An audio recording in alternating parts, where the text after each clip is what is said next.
Welcome to the Dating and Desire podcast, a place for conversations and resources on sexual formation for adult Christians. I'm Lauren Matthews. And I'm Bridgett Blood. Together, we combine our years of ministry experience and time as certified coaches, helping men and women just like you navigate dating in a way that honors your core values. Each week, you'll hear us talk to therapists, pastors, coaches, and other leaders in the field of sexuality and relationships. While we acknowledge believers hold various perspectives on this topic, We're gathered around the belief that our desire is holy our body is good. and our story matters. Let's dive in. Breaking up is hard to do. Those aren't the original lyrics, right? That's from the commercial that they changed it. I think so. I'm not 100% sure now. Or is it? Now I need to look that up. I know. But anyway. Breaking up is hard to do. I know another one. And look at us, matchy-matchy, to talk about breakups today. I know. For those of us are watching, those of y'all, because I'm from the South now, watching on video, we're both in brownish, maroonish. Yeah. Do you know that I think I'm colorblind a little bit? Not full. No, I didn't know that. Not like fully colorblind, but there are the number of, especially in the pink hues, the number of times where I say that's orange and people go, oh no, that's definitely red. Or I say, oh, that's pink. And they say, I just think that there's something a little off in my eyes. But you know what? I can see glory. So it's fine. That's right. We can see glory. And we can see when it's time.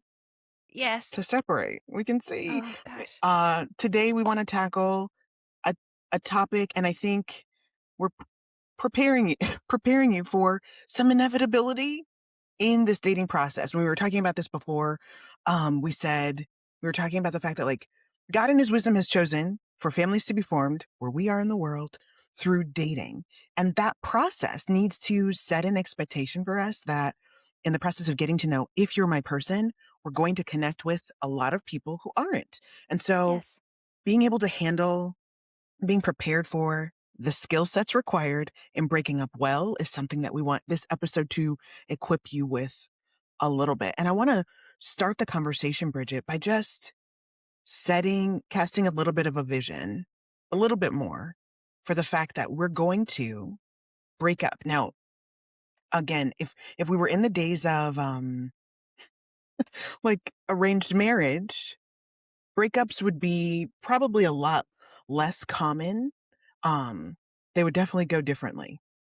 But because we are daters, because God is forming families through people meeting, noticing affinity, getting to know each other, and then determining to continue walking life's path together or not, breaking up, and even separating is important. So I like to distinguish between a breakup and the many little separations that will happen in the process of dating, because I think it's important for me that my clients do not feel derailed or do not feel like strength is being given to the message that this is only going to happen with one person. That the little separations, when I say that, I mean they stopped responding on Hinge. They, your trusted community member said they'll be great. Here's their number, and they never texted you back. You met someone in real life and gave them your card, and they never called. Or you talked to somebody for 3 weeks. You went out several times and determined that it wasn't a fit. Anything before an exclusivity conversation, I would say, let's call that a separation, but not give it the gravitas of breakup. It could be semantics, but I think it can be helpful to distinguish, because I think there's a lot of blame that comes and a lot of meaning that we're making of these little separations. And I want the normal little separations to be as light as possible for the daters that I get to guide. Yeah. Yeah, I think my brain goes to, separation means married. But you're talking about ending a relational connection. Yeah. Which happens a ton, which happens a ton in those early stages of romantic connection. Yeah, I think my expectation in dating was because I'm trying to only be married to one person, I'm only going to date one person. I'm not putting that on anybody. I don't know that I read that in any book, but the way the information trickled down in my mind and coalesced, I really had this expectation of if I'm doing this right, all the way back, 16-year-old Lauren was like, I'm going to be friends with someone for 10 years. And then after college and graduate school, we're going to notice and discover, oh my gosh, we're in love. And this is God's will. And then we'll get married. It'll be like that. So, yeah, I needed a lot of help recasting. And the people I talk to sometimes need some help recasting that. This isn't the plan going awry, that you connected and then disconnected. Mm. Disconnection can be done with honor. For a lot of us, it hasn't, um, because we're working through our own humanity in this crazy thing. Um, I know both of us in our stories have had very painful endings of romantic connections and breakups. I am thankful that I have had an excellent breakup experience. It's like I wish that I try to have that be the blueprint that I carry moving forward because it was so impactful for me. Um, was it painful? Whew, gosh, did that have an impact on my body, soul, and spirit? For sure it did. Um, because it surfaced my own stuff that had nothing to do with him. But I'm thankful that it happened because it does inspire hope and does kind of hold the line for me as I move forward of what does it mean to bless goodness and to honor dignity, even when you choose to end a relationship. I mean, let's break it down a little bit using your experience maybe as a template, but like, can we talk a little bit about what are the components of a good, whether little separation, little ending, or big ending? What are the components of that? Can we start with little ending? Yes, little ending. Own your choice. This Don't will be a theme. outsource it. Yeah, don't outsource it into God told me you're not my husband or my wife. Um, but to say, like, thank you for, you know, creating space to get to know one another at this point. Like, this is not the type of romantic connection that I'm interested in moving forward. I I'm making the choice. Um, I think that really honors so clarity, ownership, and kindness. There we go. Those are my 3 things that ends well. Clarity, ownership, and kindness. Yeah. Um, Clarity gets into the like slow fade and coming back. We're not ghosting. We're not breadcrumbing. Um, we're letting it be clear. I'm ending this. That is yes. also that clarity is such a deep kindness to people who are risking their hearts Mhm. and fighting for hope. It is such a kindness to say, this is a no for me, dog. But at the same time, I think it's so important to not get into minutia and over specificity, especially about a person's things a person can't control. So cruelty comes in when we feel a need to name body parts or personality traits that are revolting to you. I think the honorable thing to do is to not make your job as the breaker upper life coaching or being a best friend and helping someone get their life better. That's not your job. And I say Yeah. that specifically because I engage with especially a lot of women who at the separation point sense a need to like, I want to help him out. He's not my guy, but he'd be great if he, flossed more regularly or got a better haircut or figured out Yeah. not too big of jeans. Like, that's not your job. Your job is to let the person know it's not working for you. And the last thing I'll say is just, I think limited information, not limited information, but like it needs to be short. This is not the time to write paragraphs. I think if we engage that honestly, that would be trying to make ourselves feel better about doing something that may cause pain. You're not a sadistic person, so of course you don't want to hurt somebody. Mhm. But the kindness here is saying, this isn't working for me. Don't sense a romantic connection. But I'm so thankful for our time together, and I hope all the best for you. And just to clarify, that what we're talking about right now is in those early stages of connection, not an exclusive. Correct. I think maybe you talked on the phone. Maybe you went on 3 dates. It wasn't exclusive. 5 dates. It was still casual. You were still seeing other people. You we're not committed to each other in any way. In that stage, we're keeping it clear and short. We're not making it um, about the other person. We're owning our desire. So, so good. How does that differ in your mind, Bridget, from a breakup, a real breakup when there's been commitment? Um, uh, I'm gonna answer it backwards. I would say Yeah. how they're similar Okay. is I think a lot for this conversation, I come, how do you care for your own heart? Because in the grief of what happens here, it kind of calcifies in people's hearts. And this is where they start to build resentment and bitterness and shut off their heart of like, and the self contempt. We talked to Adam Young about that, about the danger of self contempt, that it'll kill your life. You cannot live a heart connected, Holy Spirit filled, like expectant, abundant life when you hate yourself and when you've turned against your own innocence of like, of course you were attracted to them. Of course you had curiosity. Like you didn't do anything wrong in that. It is okay that you came to the conclusion that you don't want to continue connection with them. But I would say first, like, you know, if you're the person to initiate that that ending, that separation, or you're the person on the receiving end of like, oh gosh, that was painful to receive that feedback. Just to go like, "Wow, heart, I'm with you." Like, this is hard. This is sad. This is painful. I hurt in this. I feel shame in this. I feel guilt in this. Like, all of those things get to happen to stay close to your own heart. And you might need to process that a few times. And so it's not, um, can you do it in a gossipy, yucky way? Sure. But is just having to process the like, "Oh, I'm so sad that that connection didn't work out. I do feel hurt that this person ghosted me." Like, having to work that out in your psyche is a good way to let your body process grief, Did you say as isn't long or as is? is. Yeah. Yeah. Yeah. Yeah. It Yeah. is a good way to process grief. I love that. Yeah. I wrote a guide as a dating coach. I wrote a guide for processing Yes. breakups. And in it, I Yay. encourage people with different perspectives to tell the story of the relationship 4 different times. Yes.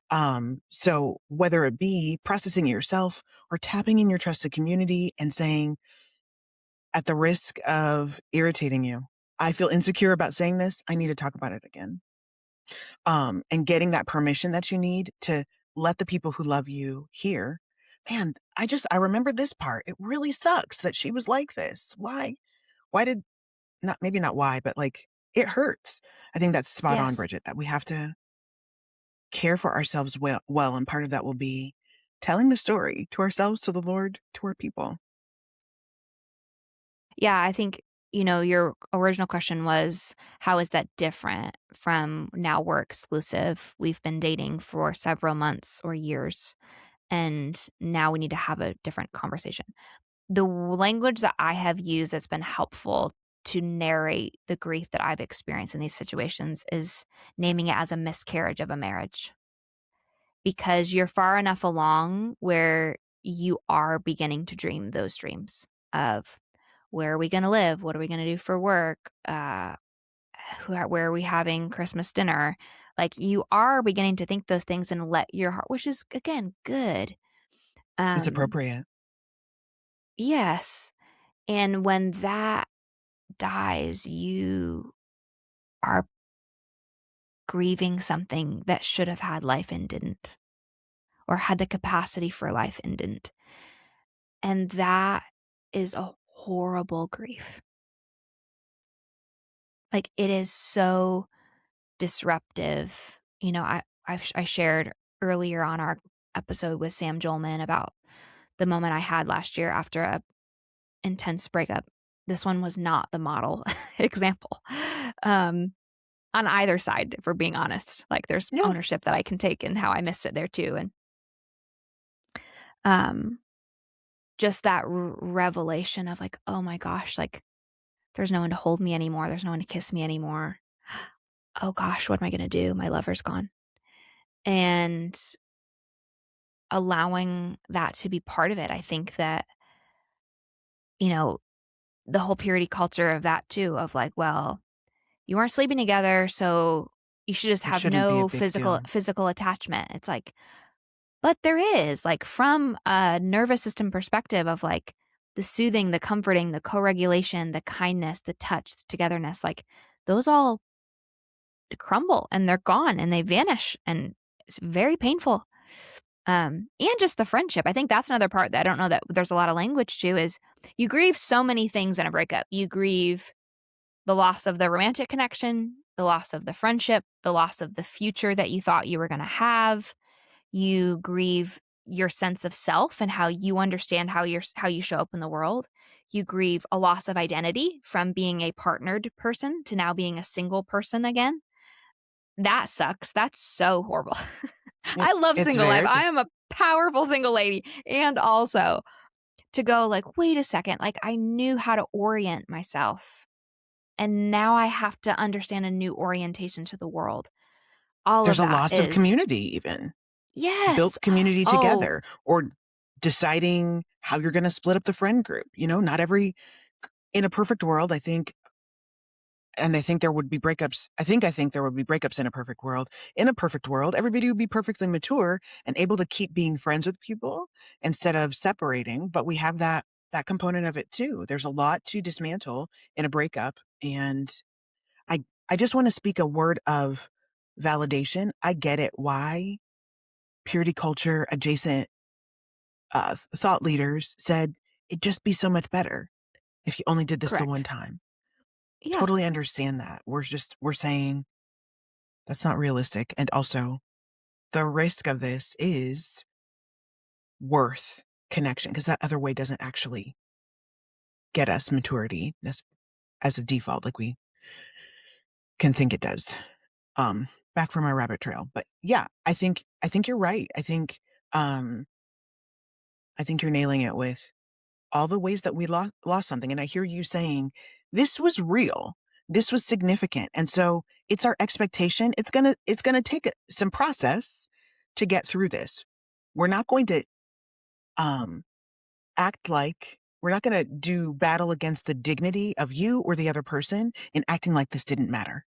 So that Yes. you're sad, that it's taking up energy in your prayer life, that it's taking up space in your prayer journal, that this is the topic of conversation with friends for weeks or a month or months is appropriate Do you because know in of that. scripture when they talk about that this is like super like theology kindergarten level when the Israelites would like stack the rocks as remembrance of where God met them. Um I also want to dignify that feels like I feel really like not self-protective. I feel very protective of protecting the glory of past relationships and my desire to also, when I get married, like, honor the loves that my spouse has had, because there is something really innocent of, like, God did meet them, and love was there, and self-discovery did happen, and strengthening relationing skills happened, and awareness and ownership of, like not that there wasn't pain and not even that those people didn't experience pain with the person that I marry, but like, there has to be glory to say, "But there was good here." And it's okay to honor that, and I feel like a lot of times when I'm working with people that are stuck and, like, can't get over a breakup, I often say, "Have you celebrated how beautiful this was?" Because there is Yes. something that, like, grief can't like, grief is always because love has been present. Goodness has been present. And so if we can't fully give voice to the goodness, it'll like stay trapped in our hearts and in our bodies because it's asking for witness. And so when we can give it witness of like, this part was really beautiful and this part really did heal me and this part was a part of me growing in my own spiritual discipleship, sexual discipleship, like this was all part of that. And also, wow, major sad. This is why we chose to end. But I do think that the celebration part is really beautiful, both in the actual conversation and just in the work that you do with your own therapist, coach, friends, family as you grieve moving forward after the ending of the relationship. Yeah. Well, we've given a little bit of an anatomy of a good breakup. Um, I want to touch back to an episode that we have. If you hadn't already listened to it, please go back and listen to our episode with Barb Hill. She's an amazing therapist and just such a beautifully thoughtful person. And in our conversation with her, we touched on, when do we circle back? When do we contemplate and consider getting back together? So I want to give a little bit of this conversation to that, because when you have tried with someone and things were really good, but you've determined to not continue, it can be easy in the absence of more good immediately or over a long haul to consider, gosh, did I miss something? Was I, what is the word? Like, too hasty in this determination? Um, have they seen that I'm better? If you got broken up with, have they seen that I'm Hmm. not what they thought? Have I gotten back in there? Maybe they would consider me again. So can we talk through a little bit of when you would encourage a client to run the block, come on back and reconsider? Um, I have strong opinions, but I just set it up, so I Well, wanna go to you I'm first. gonna lean on you in this. I don't have coaching or personal experience on this. I do have several friends, and that was years, Lauren. Like, it was like they had dated 7 years ago, had moved on, other people. I have another friend who was 12 years. They checked in, like, 5 years in, they went on one date, and it was a disaster, and then 7 years after that, they were like, "Hey," like, both dated other people and just kinda was like, so I know that it can work and it can work well. I would say the markers of that are personal growth has definitely grown a lot. Um, People have a lot more clarity in who they are and what they long for, and there's a capacity to regard one another's emotions and experiences and repair to one another after conflict in a sustainable way. And I know those are big words because you kind of really need to walk through this. Uh, Systematically. yeah, but like specifically to each couple. Cause I also know a lot of people Mhm. that I'm like, oh my gosh, you're back with them. That's the worst decision you've ever made in your life. Well, So if we're being really honest, but we're saying yeah. it can. So I'm going to say I do believe that it can be done in a healthy way. I have not experienced it in my personal dating life, nor have I coached people through that. So I'm going to refer to your expertise in this area. What have you Yeah. seen work well? Yeah. So personally, I've never gotten back together with someone well. I've gotten back together with someone, the same person, several times. And another person once. Neither time was it good. I hear that. Um, and I think, so here's my warning. If you're considering getting back together, something needs to actually be different this time. Preach. We need to Gosh. own in clarity, in words, what Yes. was the point of the breakup before? Why didn't it Yes. work? Is that thing actually different now? How do you know? We need to have like documented proof. And a lot of times that's going to correlate with what you saw being successful with your friends, Bridgett. Years are going to go by. What I want people to refrain from is this trap. And because I believe that in the cosmic world, I think that there is some humanity in it. I also think that there's some spiritual warfare in it. Full disclosure. Hear you. But we need to avoid the trap of letting loneliness or unprocessed grief lead us back to what's familiar, the most recent familiar.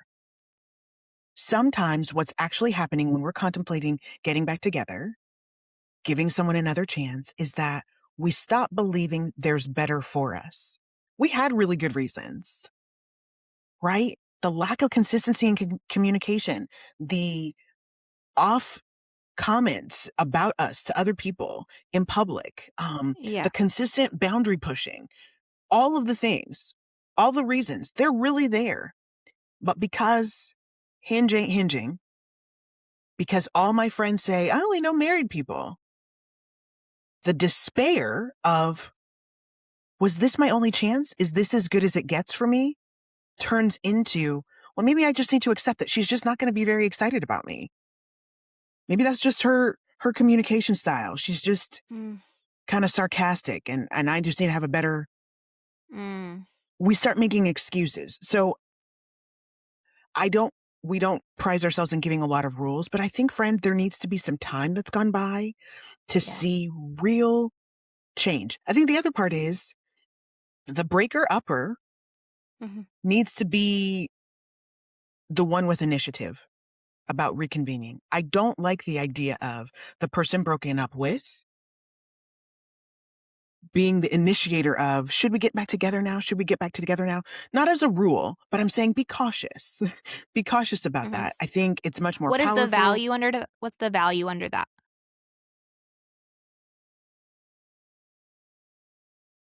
I can't name it like in the emotion wheel, like the value. I think Yeah, yeah. dignity. I think Yeah. I don't want I don't want this to turn into chasing behind somebody. And it can not everybody is approaching their dating life with the maturity and the intention that our listeners are. And so sometimes a good-hearted person can say, it's just too hard for them to come back and really just be chasing behind someone who's showing their lack of capacity and desire to engage you well. Yeah. What would you call Which that? Does that sa make sense? Yeah, for sure. I would say that reveals some areas of personal growth of what's happening for me, that I exist in a world where this is the love that I expect to be given. Accepting. Mhm. Yeah. And so, I think one of the dangers is, well, this person like listing off good qualities about someone that are just human decency. Like, yes, they should show up when they say they're gonna show up. Yes, they should be kind. Like, those are just y that's how humans are supposed to treat you. Like, this isn't some magical Mm, like, you didn't find some, like, magical woman or some magical man because they respond to your text messages. Like, that is that is just normal. mhm. Um, and so I do think that there's a and again, I don't mean that in a self-judgment way, but I mean that in, like, a really story formed awareness to say, what the heck is sexually activated in me? Because I do believe it's sexual, even though it's not, I want to go have sex with this person. I mean, you could be, but I'm saying like there is a sexual charge to I will chase you of like what is happening. Typically, we're not going to go all the way down this rabbit trail, but typically there is some sort of avoidantly attached parent wound or primary caregiver wound of for me to go get affection and connection, I have to go pursue it my own because it doesn't come to me. That would be worth looking at. Um, and so to say there is heart care that's necessary post the breakup conversation where you are grieving well. So let's kind of talk about that for a little bit of what does it mean to grieve and care for your heart and grow to say, yeah, this person's feedback was true. I think that's been the most helpful thing for me is like, yes, like these men have experienced immaturity in me, unhealedness in me, places. Now, that's not an assignment on my character. And so I can kind of had to do some separating work of sometimes in my dating journey, the way that feedback has been given to me has not been kind, but to also say, okay, this is this is my side of the street that I do need to own and I do need to focus on. And here's the part that's not mine. And I haven't been able to do that by myself. I've needed to hire help for that Yeah. So you're kind because of mhm. I needed to see that from the outside that I'm not just spinning and spinning and spinning of like, was this my fault? Did I do this everything wrong? Blah, blah, blah, blah. I've needed to hire outside therapy to help me with that. I really like the idea of trying to narrate the story of the Hmm. relationship as a Yes. way to process it. How did we get together? What were those early stages like? What was the middle part like? Now that I have an ending, what was the middle like? And then how did things end? What were the precipitating events for that? What do you notice? Bridgett, you highlight really well that like sometimes we're going to get stuck in certain parts, and noticing that Mhm. with compassion is really important. Not just being irritated with yourself that, like, we're just stuck in this part of the story. Owning fully, like, this is just where you are, and tapping in people that help you get the story arc. I think it's super helpful to tell the story and then revisit the story, highlighting everybody's good. Where did I Yes. shine? What am I proud of in the way I behaved? Where did I see myself grow? Where did I see this person grow? What did Yes. they do really, really well? Let's tell the story again and assess blame. Let's own your side of the street and let's give fully to them their The side of the responsibility. street Uh-huh. of the things that they did poorly. And you said it this way, and I think it's important to amplify, Bridgett. We're not attributing things to character. What we do for other people, we do to ourselves. You said it really beautifully. We can't live a flourishing life if we hate ourselves, if we're filled with Yes. self-contempt, and if we're contemptuous of other people. That's not the same thing as rightly assessing blame. But if we're contemptuous toward other people, it makes it really hard. It makes it really easy to be contemptuous to ourselves as well. All right, so I have a question. You can coach me live action. So Let's do earlier it. you said when we're in those early stages of dating that we don't want to address. I mean, you gave the example of like you have bad breath. I hear that piece, but I'm curious about what is appropriate with character development feedback to say the reason why this relationship is ending is because I do see an incongruence between the values you profess and the values you live out, or consistently we are communicating sexual boundaries and you are consistently pushing against them, like o- um I- yeah, I do have fear, um and probably some lonely in that too, of I don't know that I have 100% mastered that well of what is worth communicating and what is worth saying, this ain't my Yeah. responsibility, best to Yeah. you.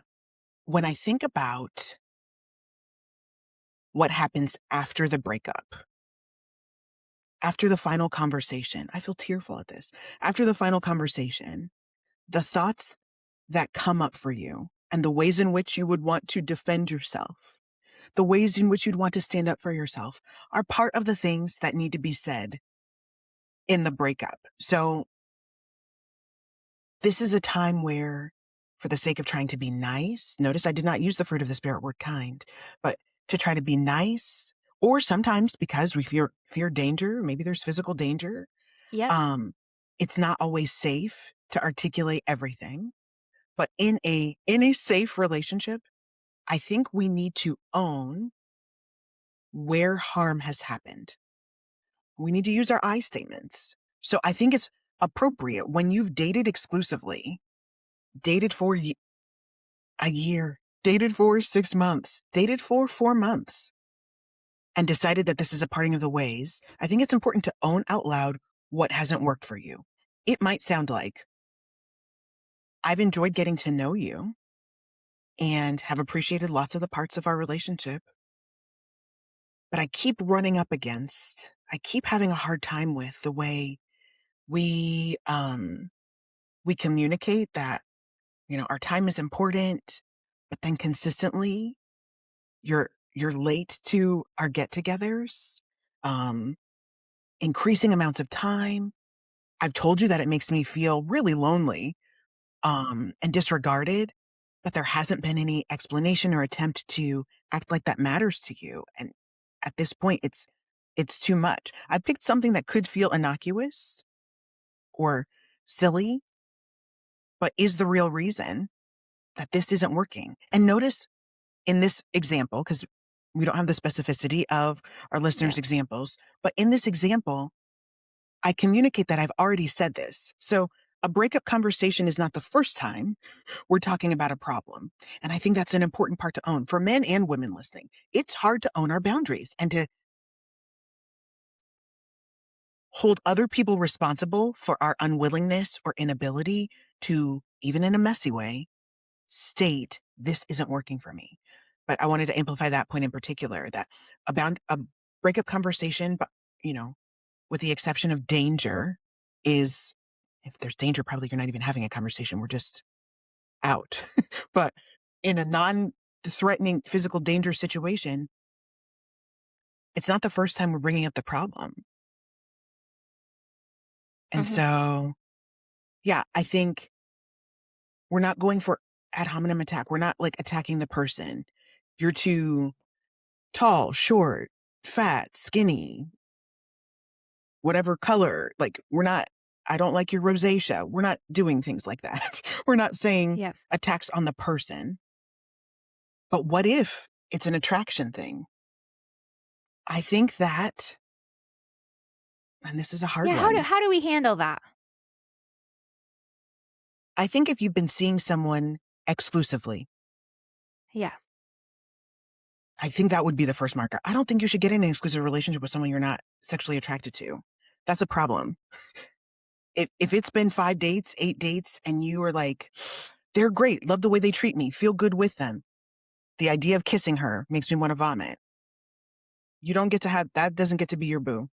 But if we're in this situation where we're in an exclusive relationship with someone and I'm not attracted to them, I think as little detail as possible. And if that's the only reason, then you can say it. If that's not the only reason, I think say the other reasons. But if the only reason you're breaking up is I'm not physically attracted to you, then I think it needs to be clear and simple. Man, this is really hard to say, and I don't want to hurt you. But the reason we're breaking up, breaking up with you is like, I've given it space and time, and I'm not growing in physical attraction to you. And it's not fair to you to keep getting to know you in this way. Yeah, so I wanna speak to having been on the receiving end of this conversation, because we Oh, probably have a lot of shoot. listeners that have been there, of to hear that is very painful. It's Um, heart-wrenching. I do feel a lot of, like, gratitude of I do not like to hyper spiritualize things, so I have fear of saying this, but it also is true. I feel thankful for the laps I have walked with Holy Spirit, that when I received that comment, that I went immediately in my spirit, like, "You do not it is above your pay grade." I did not say this out loud, this would be unkind. But in my spirit, I went, it is above this man's pay grade to decide whether or not I am worthy of love, and if I am beautiful. That is not it is above his pay grade. He has every right to say, "I do not find you attractive." It's so horrible. It's I'm horrible. not growing in my attraction to you. I'm not growing in my Yep, draw to you. like, completely fine. But for me to say, "Ooh, wait," and for me to have a lot of the work that I had to do through that. I mean, even we talked about this with Dr. Carol, which I still been thinking about this since she mentioned it, of like, "Ooh, yeah," like, just to be aware that the next time I risk my beauty at that level, this will probably come up again. That's okay. But to honor and say, like, to own the worldview that the type of, I don't want to be married to that person. Like, the type of man that I want to be married to is like, this girl is fine. And I, I'm, I love all the things forever. And so, which we can talk about attraction and trauma and how that waxes and wanes in another episode. That's a whole other thing. But we're talking about like just In I a just keep breakup going back to conversation. the recovery part of a breakup is stay so kind to your own heart. And I Yes, said that of like please. I literally had to speak over my heart of like, Bridgett, like, I am so proud of you for loving. I am so proud of you for loving again, because this was not the first time I had been in love. Like, I'm so proud of you for sharing your beauty in ways that align with your values. I am so proud of you for holding your physical boundaries. I am so proud of the ways that you like engaged your dark edges of places where you need to grow up and mature. I am like, I want to celebrate the risk that you have. I mean, I had to say those things. Like, I'm like, you can either be Yeah. crazy talking to yourself or you can get healed talking to yourself. You get to pick. Yeah. But I do wanna say that like, taking your power back is to say, Yes, this was really painful. This person, and not even to villainize them, of like, we all just have different romantic Yeah. templates. Like, Yeah, that's okay. That doesn't have to mean something horrible about my dignity or their dignity. yeah. I think that's why my hesitation about saying, if this is the thing, like, if there are other things, talk about the other things. If this is the only reason, then number one, let's learn a lesson that we don't get in exclusive relationships with people we're not Ooh, actually please attracted don't. to, because you're going to know that Yes. before you say, let's be exclusive, let's be boyfriend and girlfriend. And number two, we're going to talk about ourselves. If you have to say this to someone, talk about Yes. yourself. Yeah. You other person deserve to be with someone who is so drawn to you. And I am noticing I'm not. I'm not drawn to you in important ways physically. It's not fair to you and all the glory that you are for me to keep going in dignity and respect. We're not going to get into picking apart Yeah, parts. I mean, I think about, in let's taking it out of the physical, but thinking about, like, um, the vision for life, for me to say, "Wow, like, I really honor that this is the vision and dream you have for your life." If you are looking for someone who wants to share in that with you, that is not me. Like, if that is really the dream, if this location, if this Yeah. career, if this thing is really the thing for you, I want you to have that. That's not what I'm interested in. And owning that well too. Yeah. I remember, man, I have known about myself that I'm a public person for a really long time. And I'm just hit again with memories that really confirm that. And I dated somebody in college who is a great person, was a great person. I don't know him now, but who noticed that. And it wasn't a positive noticing. Um, Now, when my now husband and I got married, got together, we're dating, I wasn't doing anything particularly public. Um, but I do remember talking to him about, like, I don't mind being in front of a crowd. I don't mind being public. I kind of thrill at it. It's fun. Mhm. Um, I enjoy it. I know that's not everybody's um experience, and so I think that that's something special about me. And hearing him be cool with Gloria and like that was important. Like, so if I use that example to say, like, if someone is saying, I need you to be public with me, I don't mind being a public person. But if the requirement for getting married to my husband would be, you got to come with me,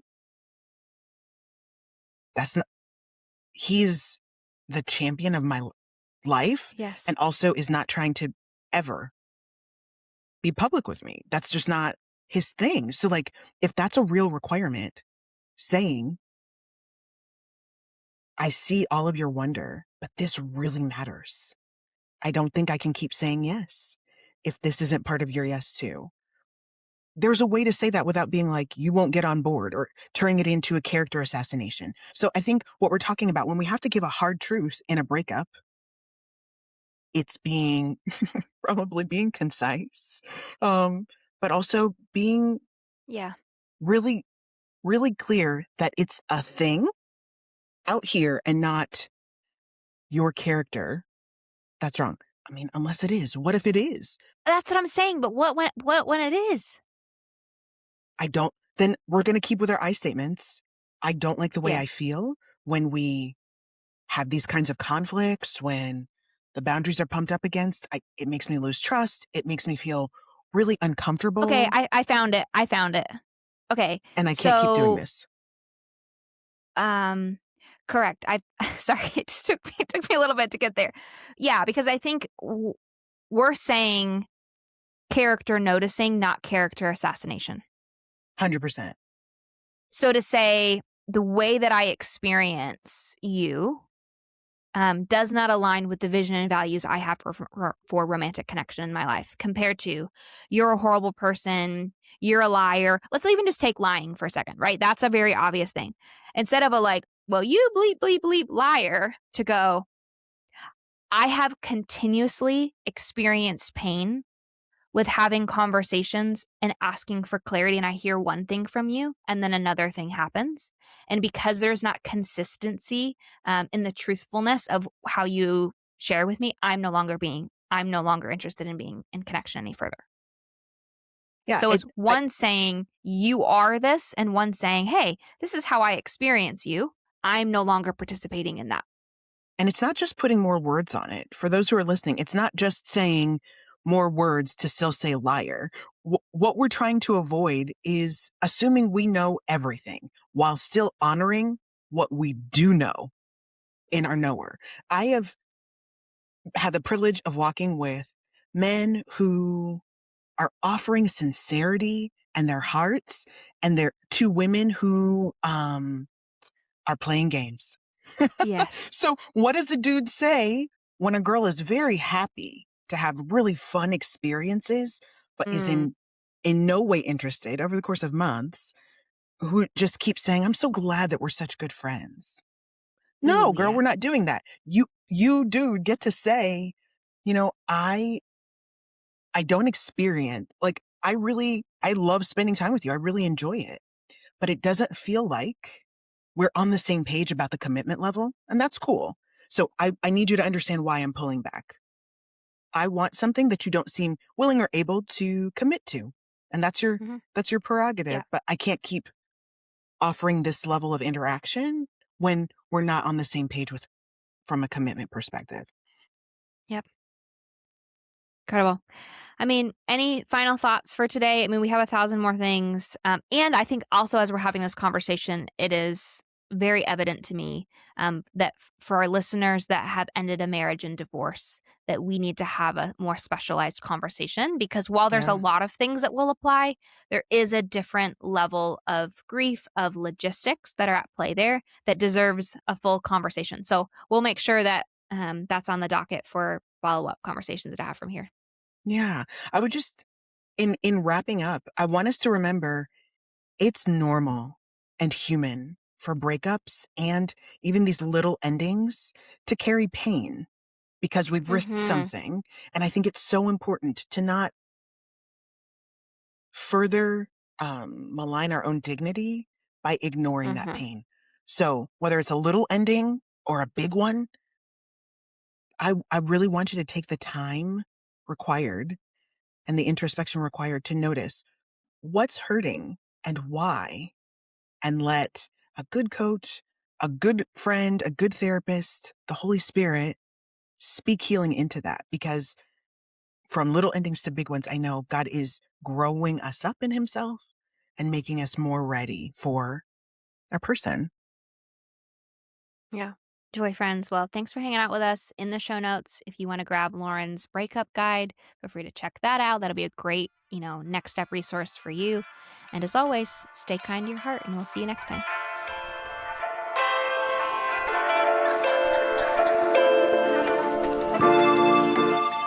Thanks so much for spending your time with us today. If this conversation encouraged you, challenged you, or helped you feel a little less alone in your dating journey, we'd love for you to subscribe, leave a review, or share this episode with someone who might also need the encouragement.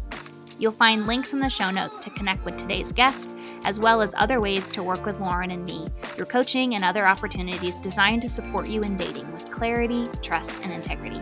We believe you don't have to shut down your desire or abandon your values to build a meaningful connection. And we're honored to walk alongside you as you navigate that journey. You can also find us on Instagram at Dating and Desire, where we'll continue the conversation. Thanks for being here. We'll see you next time.